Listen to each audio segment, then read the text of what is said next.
નમસ્કાર વિદ્યાર્થી મિત્રો, ધોરણ 11 અને આપણો વિષય વાણિજ્ય વ્યવસ્થા અને સંચાલન ગુજરાતી મીડિયમ.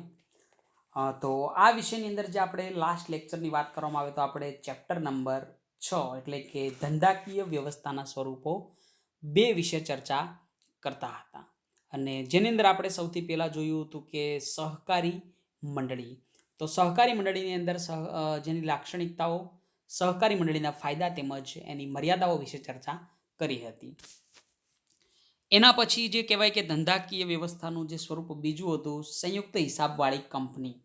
સોરી ફ્રેન્ડ, સંયુક્ત હિસ્સાવાળી કંપની, જેની અંદર આપણે જોયું હતું કંપનીનો અર્થ તેમજ તેની વ્યાખ્યા, લાક્ષણિકતાઓ, ફાયદા અને મર્યાદા, એટલે કે 6.2.3 સુધી આપણે કમ્પ્લીટ કરેલું હતું. અને આજના સેશનથી આપણે જે પ્રકારો છે એના વિશે ચર્ચા કરીશું. તો જે તમારું 62 નંબરનું પેજ આઈ થિંક ત્યાં સુધી આપણે કમ્પ્લીટ કરેલું, અને હવે પેજ નંબર 63 એટલે કે કંપનીના પ્રકારો. તો આ તમે જોઈ શકો એની મર્યાદાઓ અને ઓકે. હવે આપણે અહીંયા જોઈશું કંપનીના પ્રકારો. તો કંપનીના કુલ અહીંયા આપણે જોઈ શકીએ કે 4 પ્રકારો પડે. આ 4 પ્રકારોમાં સૌથી પહેલાં તમે જોઈ શકો કે ખાસ કાયદા દ્વારા અસ્તિત્વમાં આવતી કંપની, સભ્ય સંખ્યાની દ્રષ્ટિએ, વર્ચસ્વની દ્રષ્ટિએ અને નોંધણીના સ્થાનની દ્રષ્ટિએ. તો મિત્રો આ જે 4 પ્રકારો કે જેમાં ખાસ કાયદા દ્વારા અસ્તિત્વમાં આવતી કંપની, એના પછી સભ્ય સંખ્યાની દ્રષ્ટિએ.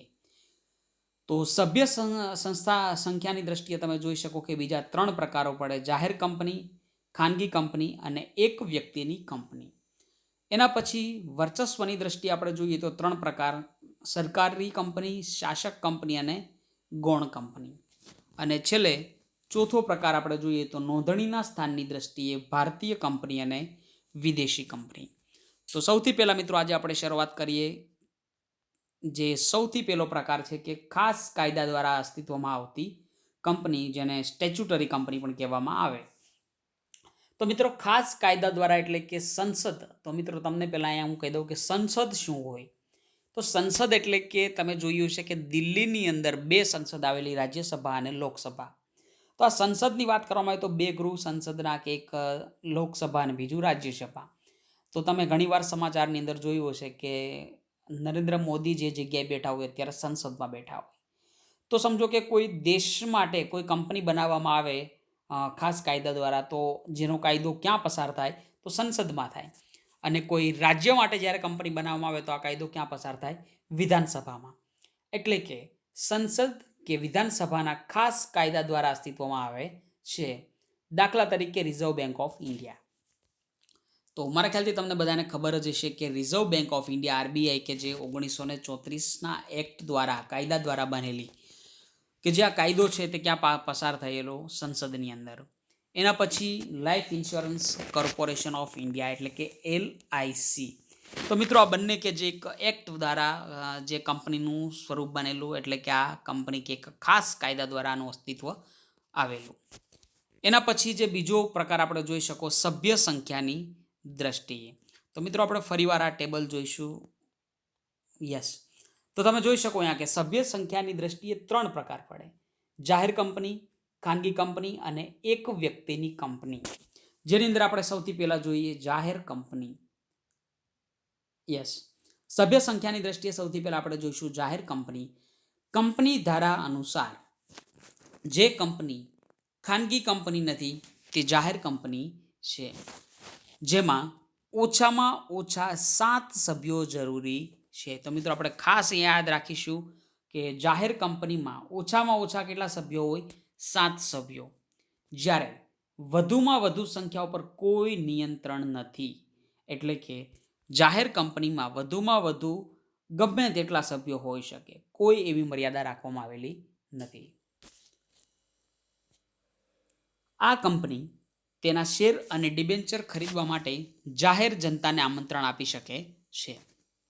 એટલે કે મિત્રો જે આપણે હમણાં આગળ ખાનગી કંપની પણ જોઈશું એટલે તમને આનો ખ્યાલ વધારે સ્પષ્ટ થઈ જશે.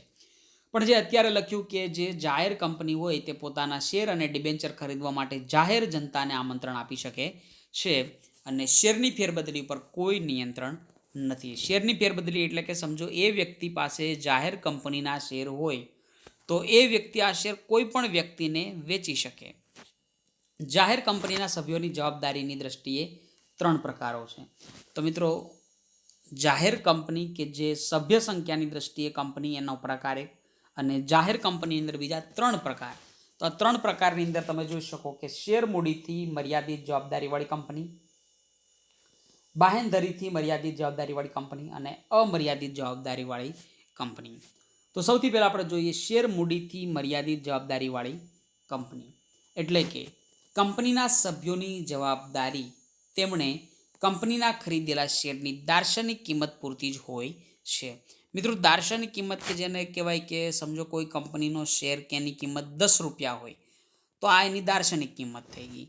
એટલે કે શેર મૂડીથી મર્યાદિત જવાબદારીવાળી કંપનીમાં તમારે સમજો કે તમે 100 શેર ખરીદ્યા તો અહીંયા તમારી જવાબદારી કેટલી થાય? એટલે કે તમે 10,000 રૂપિયાના શેર ખરીદેલા તો અહીંયા તમારી જે જવાબદારી એ કહેવાય કે 10 રૂપિયા એક શેર પૂરતી, એટલે કે 100 શેરની જો વાત હોય તો 10 રૂપિયા એટલે કે 1000 રૂપિયા સુધી તમારી જવાબદારી અહીંયા બને. આ કંપનીએ તેના નામના છેડે લિમિટેડ શબ્દ લખવો પડે છે. એના પછી જોઈએ બાહેંધરીથી મર્યાદિત જવાબદારીવાળી કંપની. કંપનીના સભ્યોની જવાબદારી તેમણે આપેલી બાહેંધરીની રકમ પૂરતી મર્યાદિત હોય છે. કંપનીના વિસર્જનના સંજોગોમાં સભ્યએ આપેલ બાહેંધરીની રકમ ચૂકવવી પડે છે. તો મિત્રો, આપણે હમણાં જોયું કે જે બાહેંધરીથી મર્યાદિતવાળી જવાબદારીવાળી કંપની હોય એમાં જે તમે બાહેંધરી આપેલી હોય એટલી તમારી અહીંયા જવાબદારી હોય. અને જે ત્રીજો પ્રકાર આપણે અહીંયા જોઈશું અમર્યાદિત જવાબદારીવાળી કંપની. તો આ પ્રકારની કંપનીના સભ્યોની જવાબદારી કેવી હોય? અમર્યાદિત હોય. એટલે કે કંપનીની મિલકતો કરતાં દેવા વધી જાય તો સભ્યો અંગત રીતે જવાબદાર બને છે. એટલે કે મિત્રો, જો સમજો કે કંપનીની મિલકતો 100 કરોડની હોય અને જો કંપનીનું દેવું મિલકતથી વધી જાય, એટલે કે 100 કરોડથી સમજો કે વધી અને દેવું 150 કરોડ થઈ ગયું, તો અહીંયા જે કંપની પોતાની મિલકત વેચી અને 100 કરોડ તો લાવશે, તો બાકીના 50 કરોડ રૂપિયા કે જે સભ્યોએ શું કરવું પડશે? પોતાની મિલકતો વેચીને પણ ચૂકવવા પડે, જેને કહેવાય અમર્યાદિત જવાબદારીવાળી કંપની. કંપનીના વિસર્જનના સંજોગોમાં સભ્યોએ તેમની અંગત મિલકતોમાંથી હિસ્સો આપવો પડે છે. તો મિત્રો, અહીંયા આપણે જે અલગ અલગ જે કહેવાય કે જાહેર કંપનીની અંદર જેના પ્રકારોની અંદર વાત કરવામાં આવે તો આપણે જોયું કે સૌથી પહેલાં શેર મૂડીથી મર્યાદિત જવાબદારીવાળી, બાહેંધરીથી મર્યાદિત અને અમર્યાદિત જવાબદારીવાળી કંપની. તો જે પેજ નંબર 63 તમે જોઈ શકો,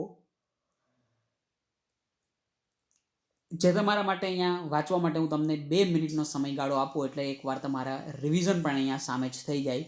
સો ફ્રેન્ડ, જે તમારી સ્ક્રીન ઉપર તમે જોઈ શકો આપણે અત્યારે જે કમ્પ્લીટ કરેલું, તો અહીંયા હું તમને માત્ર 2 મિનિટનો સમયગાળો આપું. તો આ 2 મિનિટની અંદર તમે જે કહેવાય કે સભ્ય સંખ્યાની દ્રષ્ટિએ જે જાહેર કંપની અને એના જે 3 અહીંયા પ્રકારો જે વાંચી લો. Please continue.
ઓકે ફ્રેન્ડ, તો આપણે અહીંયા જોયું બે પ્રકારો, જેની અંદર બીજો પ્રકારની અંદર આપણે જાહેર કંપની વિશે વાત કરી.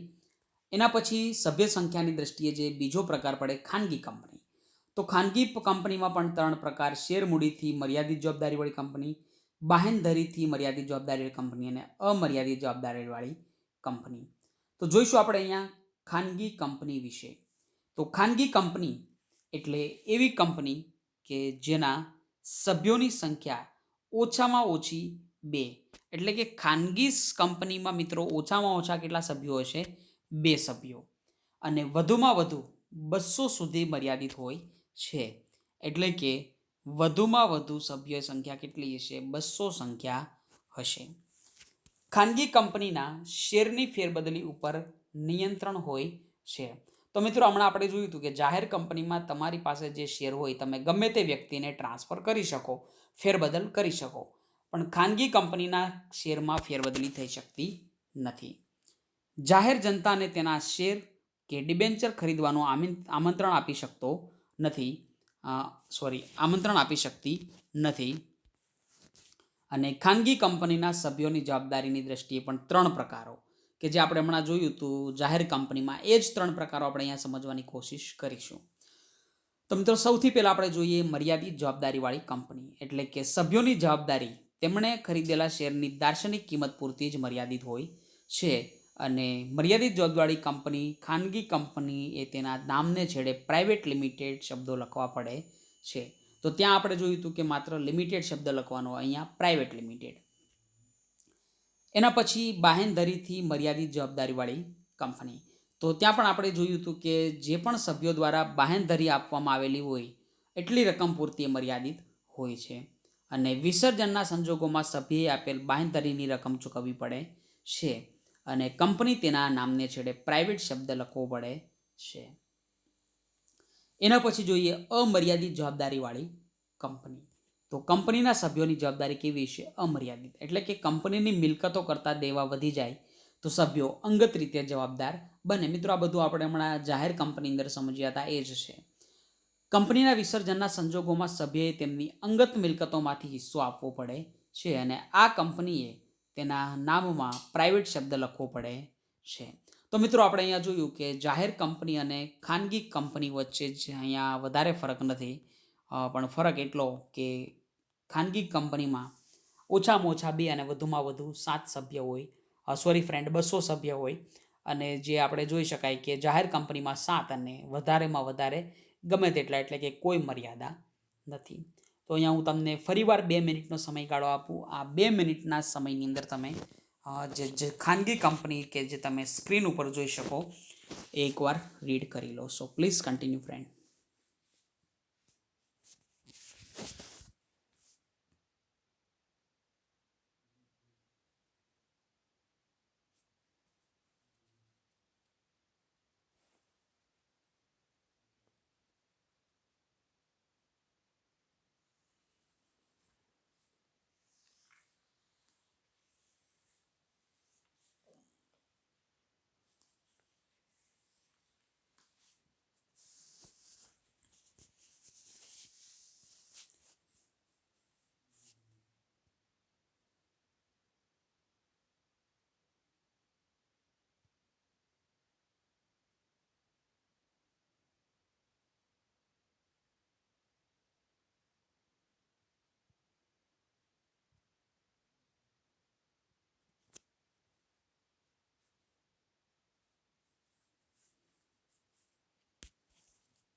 ઓકે ફ્રેન્ડ, તો ફરીવાર એકવાર રિવાઇઝ કરી લઈએ આપણે કે સૌથી પહેલાં આપણે જોયું કંપનીના પ્રકારો, જેમાં ખાસ કાયદા દ્વારા અસ્તિત્વમાં આવતી કંપની કે જેની અંદર આપણે LIC તેમજ RBI કે જે સંસદ અને લોકસભામાં કાયદો પસાર થઈ અને કંપનીઓ બનાવવામાં આવે. એના પછી આપણે જોયું સભ્ય સંખ્યાની દ્રષ્ટિએ, જેમાં જાહેર કંપની, ખાનગી કંપની અને એક વ્યક્તિની કંપની. તો આપણે સૌથી પહેલાં જોયું જાહેર કંપની, એના પછી ખાનગી એટલે કે જેમાં ઓછામાં ઓછા 2 અને વધુમાં વધુ 200 સભ્ય હોય. અને હવે આપણે જોઈએ એક વ્યક્તિની કંપની. ઓકે, એક વ્યક્તિની કંપની એટલે કે મિત્રો એક માણસની કંપની. તો જે કંપની હોય એની અંદર માત્ર એક જ સભ્ય હશે, એટલે કે એક માણસની કંપની એટલે એવી કંપની કે જેમાં એક વ્યક્તિ સભ્ય તરીકે હોય છે. એક વ્યક્તિની ખાનગી કંપનીમાં સંચાલક હોય તેવા એક સભ્ય સાથે કરાર કરી શકે છે. તો મિત્રો જે એક વ્યક્તિ જે ખાનગી કંપની કહેવાય કે જે કંપનીના સંચાલક હોય તેવા એક સભ્ય સાથે શું થઈ શકે અહીંયા કરાર. અને એક વ્યક્તિની કંપનીમાં આવી વ્યક્તિની લેખિત સંમતિ જરૂરી છે.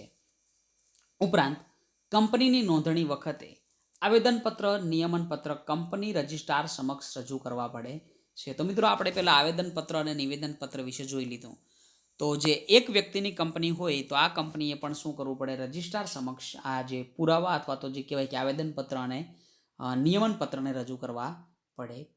એક વ્યક્તિની કંપનીની રચનાની જોગવાઈ 1956ના કંપની ધારામાં ન હતી. તો આપણને ખબર છે કે અત્યારે 2 કંપની ધારા, એક 1956નો અને બીજો 2013નો. તો જે એક વ્યક્તિની કંપનીનો 1956ના કંપની ધારામાં કોઈ ઉલ્લેખ નથી. એટલે કે આ કંપનીનો ઉલ્લેખ કયા કંપની ધારામાં, 2013. તો મિત્રો પરંતુ 2013ના કંપની ધારા અનુસાર ખાનગી કંપની એક વ્યક્તિની કંપની હોઈ શકે છે. તો મિત્રો અહીંયા આપણે જોયું એક વ્યક્તિની કંપની એટલે કે અહીંયા જે મુખ્ય 4 પ્રકારો કંપનીના,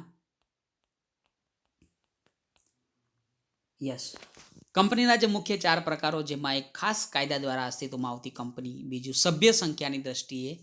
તો આપણે મિત્રો અહીંયા 2 જે આ પ્રકારો કમ્પ્લીટ કરેલા, અને બાકીના જે 2 પ્રકારો વર્ચસ્વની દ્રષ્ટિએ અને નોંધણીના સ્થાનની દ્રષ્ટિએ જે આવતા લેક્ચરથી આપણે કન્ટિન્યુ કરીશું. સો thanks to all of you friend, take care and bye bye.